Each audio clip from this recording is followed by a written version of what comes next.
नमस्कार मित्रांनो, जळगाव जिल्ह्यातील चाळीसगाव तालुक्यात वसलेले पाटणादेवी हे एक अत्यंत प्राचीन व ऐतिहासिक धार्मिक स्थळ आहे.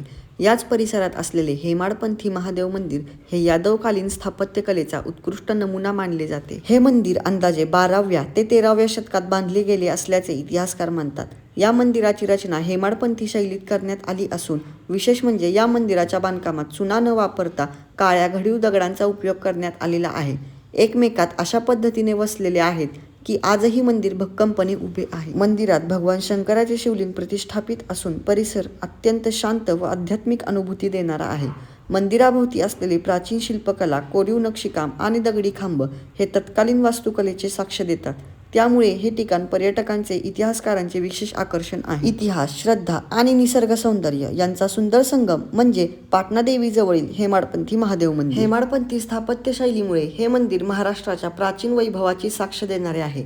इतिहासप्रेमी, शिवभक्त आणि पर्यटकांनी एकदा तरी या मंदिराला भेट द्यावी असे पवित्र स्थान आहे. असेच व्हिडिओ पाहण्यासाठी आमच्या चॅनलला सबस्क्राईब करा आणि व्हिडिओ आवडला असेल तर व्हिडिओला लाईक करा. हर हर महादेव.